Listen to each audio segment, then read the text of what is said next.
নমস্কার বন্ধুরা, welcome to ST unique sports. তো ইস্ট বেঙ্গলে কে আসছে? একাধিক বিদেশি প্লেয়ারের নাম জুড়েছে ইস্ট বেঙ্গলের সঙ্গে। তাহলে কি উজবেকিস্তানের জাতীয় দলের প্লেয়ারই ইস্ট বেঙ্গলে চূড়ান্ত হওয়ার পথে? কি আপডেট রয়েছে সেই বিদেশি প্লেয়ারকে নিয়ে সেটা তোমাদের জানানোর সাথে সাথে বেশ কিছু ফুটবল আপডেট নিয়ে তোমাদের সঙ্গে কথা বলে নেব আমরা এই ভিডিওতে। তার আগে একটাই রিকোয়েস্ট, চ্যানেলে যারা প্রথমবারের জন্য এসেছো মনে করে চ্যানেলটাকে সাবস্ক্রাইব করে নাও, তাহলে তোমাদের প্রিয় দলের খেলার সমস্ত আপডেট তোমরা এখানে পেয়ে যাবে। তো চলো আর দেরি না করে ভিডিও শুরু করা যাক। তো শুরুটাই যদি একজন কথা বলি গোল মেশিনকে নিয়ে, সেই প্লেয়ার আর অন্য কেউ নয়, 37 বছর বয়সী ফিজির সেন্টার ফরওয়ার্ডের প্লেয়ার রয় কৃষ্ণা। তো রয় কৃষ্ণাকে নিয়ে কিন্তু আজকে একটা খুব খারাপ নিউজ বেরিয়ে আসছে। ওড়িশা এফসির তরফ থেকে অফিসিয়ালি ক্লাব স্টেটমেন্ট এসেছে যে রয় কৃষ্ণার কিন্তু এসিএলে ইনজুরি হয়েছে এবং এসিএল গ্রেড 3, আর গ্রেড 3 ইনজুরি মানে আমরা জানি যে 9 মাস অন্তত তার সুস্থ হতে সময় লাগে, রিকভারি করে ফিরতে ফিরতে আরও 3-4 মাস, মানে একটা বছর কিন্তু খেলা জগতের বাইরে কিন্তু চলে গেল রয় কৃষ্ণা। রয় কৃষ্ণা শুধুমাত্র যে ওড়িশাতে খেলছিল সেটা নয়, ওড়িশা এফসির সাথে সাথে ফিজি জাতীয় দলেও কিন্তু ধারাবাহিক খেলছিল এবং ধারাবাহিক ভালো খেলছিল। এই সিজনেও কিন্তু আমরা কৃষ্ণার কাছ থেকে 9 ম্যাচে 3টে গোল দেখেছিলাম, কিন্তু কৃষ্ণার শেষটা ভালো হলো না। শুরুটা দুর্দান্ত ছিল, এটিকেতে প্রথমবারের জন্য আসা, 21 ম্যাচে 15 গোল 6টা অ্যাসিস্ট, এটিকেকে চ্যাম্পিয়ন বানানো। তারপর এটিকে মোহনবাগানে 46 ম্যাচে 24 গোল 13 অ্যাসিস্ট, বেঙ্গালুরুতে গিয়ে 33 ম্যাচে কিন্তু 10 গোল 6টা অ্যাসিস্টের সঙ্গে সঙ্গে ডুরান্ড কাপ চ্যাম্পিয়ন, এবং ওড়িশার হয়ে কিন্তু 47 ম্যাচে 18 গোল 6টা অ্যাসিস্ট। আর যেই বয়সে এসে এসিএল গ্রেড 3 ইনজুরি হয়েছে সেখান থেকে রিকভারি করে আবারও একবার ফুটবল জগতে ফেরাটা কার্যত অসম্ভব ব্যাপার, এবং ইন্ডিয়ান ফুটবলে ওই 38-39 বছর বয়সে সে ফিরতে পারবে বলে আমার তো মনে হয় না। তো এখানেই হয়তো রয় কৃষ্ণার জার্নি শেষ হলো। শেষটা ভালো হতে পারতো, কিন্তু ইনজুরি নিয়ে কিছুই বলা যায় না, ইনজুরি যখন তখন আসতে পারে, ফুটবল বডি কন্ট্যাক্ট গেম।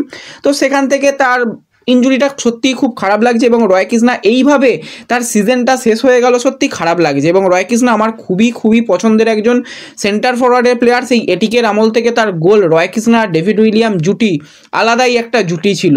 তো রয় কৃষ্ণা এখনও খেলছিল, ভালো লাগছিল, কিন্তু কৃষ্ণার মতন একজন মানে দারুণ দারুণ মাপের ফরওয়ার্ডকে কিন্তু আমরা হারিয়ে ফেললাম আইএসএল থেকে।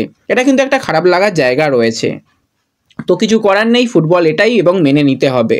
তো এরপর যদি আমরা কথা বলি একটুখানি ইস্ট বেঙ্গলের ক্যাপ্টেন সাউল ক্রেসপোকে নিয়ে। তো সাউলকে নিয়ে তোমাদের বলেছিলাম খুব একটা চিন্তার কোনো ব্যাপার নেই, হালকা একটা ইনজুরি রয়েছে, স্ক্যান করলেই কিন্তু তার রিপোর্ট এসে যাবে, এবং তাকে কিন্তু কয়েকদিন বিশ্রাম দেওয়া হয়েছে। আজকে থেকে কিন্তু সাউল ক্রেসপো অনুশীলনে যোগদান করেছে, চিন্তার আর কারণ নেই, চেন্নাই ম্যাচের জন্য অ্যাভেলেবেল রয়েছে। আমরা চেন্নাই ম্যাচ নিয়ে রীতিমতন আলোচনা করেছি, সেখানে সাউলকে নিয়ে একটা ডাউট ছিল যে খেলতে পারবে কি পারবে না, তবু বলেছিলাম যেরকমটা মনে হয় খেলতে পারবে। তো সাউল খেলবে, খুব একটা চিন্তার কোনো ব্যাপার নেই। এবং তোমরা জানো সামনেই ম্যাচ রয়েছে আর 2 দিন বাদেই বলতে গেলে, তো সেক্ষেত্রে সে আজকে থেকে প্র্যাকটিস জয়েন করেছে। তো এরপর যে বিষয়টাকে নিয়ে কথা বলবো একজন বিদেশি প্লেয়ারকে নিয়ে। তো অনেক প্লেয়ারের নাম কিন্তু এই মুহূর্তে ইস্টবেঙ্গলের সঙ্গে জুড়েছে, রবসন রবিনোর কথাটা বাদ রাখো, তার ব্যাপারটা অনেকটাই ফাইনালাইজড হয়ে গেছে। তবুও বলবো পেন পেপারে সিগনেচার আপডেট এলে তোমাদের বলে দেবো যে হ্যাঁ ডিল ডান, কিন্তু ডিল ডান নয়, তার আগে পর্যন্ত হয়ে রয়েছে। কিন্তু এই মুহূর্তে ইস্টবেঙ্গলের সঙ্গে বেশ কিছু নাম জুড়েছে, তোমাদের বলেছিলাম আমি একটু সময় নিই, ভেরিফাই করি, তারপর জানাবো। তো প্রথম যে প্লেয়ারের কথা বলবো, এবং আজকে একজন প্লেয়ারকে নিয়েই কথা বলবো, তো সেই প্লেয়ার হচ্ছে 31 বছর বয়সী উরুগুয়ের সেন্টার ব্যাকের প্লেয়ার। কঠিন নামটা আমি বলছি না, তোমরা নামটা একটুখানি দেখে নিও, কি বুবুর বেগ নাকি এরকম একটা কঠিন নাম। তো যাই হোক, প্লেয়ারটা যদি আমরা একটুখানি ক্লাব কেরিয়ার নিয়ে কথা বলি, উজবেকিস্তান জাতীয় দলের হয়ে কিন্তু তার 6টা ম্যাচ খেলার অভিজ্ঞতা।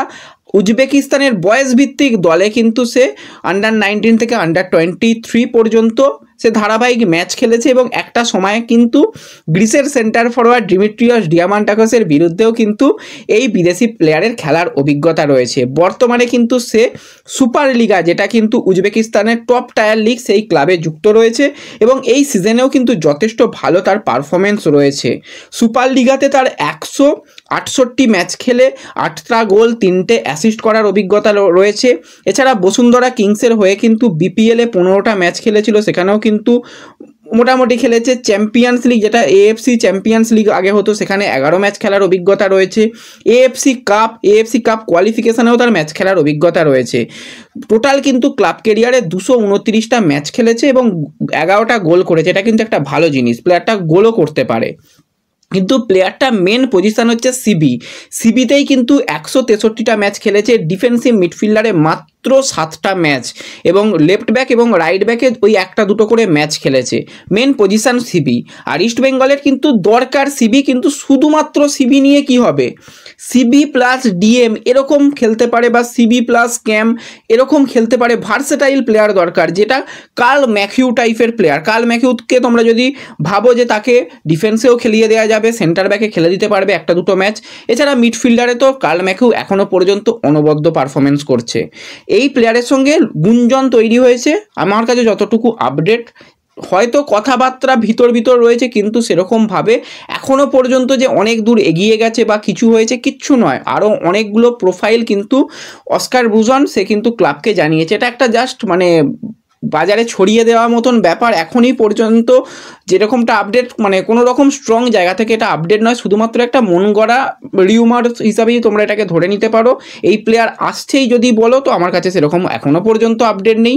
পরে যদি আপডেট থাকে জানাবো। আর যারা এখন থেকেই ভেবে নিচ্ছ যে এই প্লেয়ারই আসছে, তাদের বলবো ভাই একটু অপেক্ষা করো। এখন কিচ্ছু এই মুহূর্তে হচ্ছে বলে আমার কাছে এই প্লেয়ার নিয়ে অন্তত আপডেট নেই। আরও কিছু প্রোফাইল রয়েছে, সেগুলো নিয়েও ঘাঁটাঘাঁটি চলছে। এবং সত্যি কথা বলতে কি, পুরোপুরি এই প্রপার সিবি কিন্তু ইস্টবেঙ্গলের দরকার নেই। ইস্টবেঙ্গলের দরকার কিন্তু এই ভার্সেটাইল প্লেয়ার এলে অনেক ভালো হবে। এবং অস্কার ব্রুজনও কিন্তু ভার্সেটাইল প্লেয়ারই খুঁজবে। তা না হলে একজন সিবি, মানে দুজন সিবি ইস্টবেঙ্গলের হাতে রয়েছে, তো এই সিবির বাদ দিয়ে সিবিকে নেওয়াটা খুব একটা বুদ্ধিমানের কাজ হবে না। আর অস্কার ব্রুজন অতটাও বোকামো করবে বলে তো মনে হয় না। তো শুধুমাত্র অস্কার ব্রুজনের আন্ডারে খেলেছিল বলেই বাস একটা রিউমার হিসাবে এটা চলছে। এখন এটাকে নিয়ে এখনই সিরিয়াস কিছু ভাবার নেই। আরও কিছুটা সময় যাক, তাহলেই কিন্তু ব্যাপারগুলো আরও বুঝতে পারবে।